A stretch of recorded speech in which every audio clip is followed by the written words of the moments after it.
بسم اللہ الرحمن الرحیم۔ بہت مشکل نہیں ہے زندگی کو سمجھنا، جس ترازو پر دوسروں کو تولتے ہو اس پر بس خود بیٹھ کر دیکھنا۔ امید آدھی زندگی ہے اور مایوسی آدھی موت۔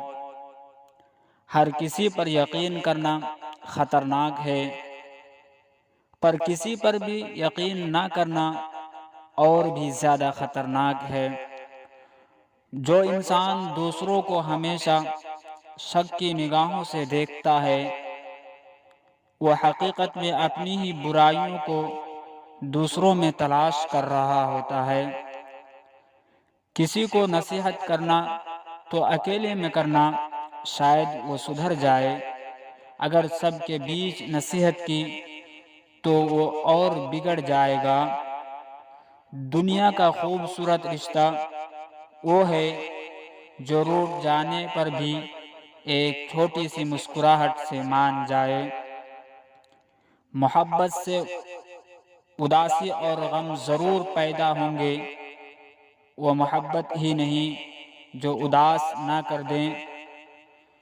کون کیا کر رہا ہے، کیسے کر رہا ہے، کیوں کر رہا ہے، ان سب سے آپ جتنا دور رہو گے اتنی ہی خوش رہو گے۔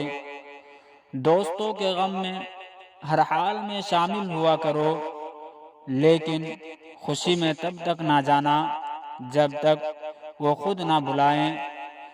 جانور میں خواہش اور فرشتے میں عقل ہوتی ہے، اور انسان میں دونوں ہوتے ہیں۔ اگر وہ عقل کو دبا دے تو جانور، اور خواہش کو دبا دے تو فرشتہ۔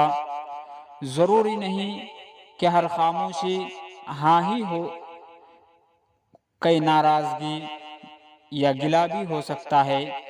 اس لیے روٹھی ہوئی خاموشی سے بہتر بولتی ہوئی شکایتیں ہیں۔ انسان کی آدھی خوبصورتی اس کی زبان اور اس کی آدھی خوبصورتی اس کی خاموشی میں ہے۔ پیار وہ نہیں جو کوئی کر رہا ہے، پیار وہ ہے جو کوئی نبھا رہا ہے۔ آج جو لوگ آپ پر ہنس رہے ہیں، آپ کا مذاق اڑا رہے ہیں، آپ دیکھنا کل یہی لوگ آپ کی کامیابی پر حیران ہوں گے۔ بس رب پر بھروسہ رکھو اور آگے بڑھتے جاؤ۔ زندگی آپ کی ہے، اس کو اپنے ڈھنگ سے گزارو، صرف رب کی نافرمانی نہ ہو۔ لوگ تو آپ سے کسی حال میں خوش نہیں رہ سکتے۔ چھوٹے چھوٹے شکووں سے بڑے بڑے رشتے کمزور ہو جاتے ہیں۔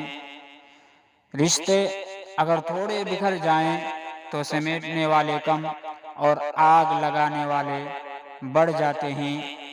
لگن ایک چھوٹا سا لفظ ہے، پر جسے لگ جاتی ہے اس کی زندگی بدل جاتی ہے۔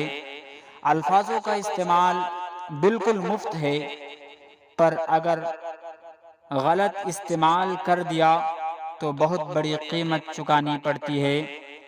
الفاظوں کو کوئی چھو نہیں سکتا، پر لفظ سب کو چھو سکتا ہے۔ رشتوں میں ایک بات ضرور یاد رکھنا، غلطی آپ کی ہو یا میری، رشتہ تو ہماری ہے نا۔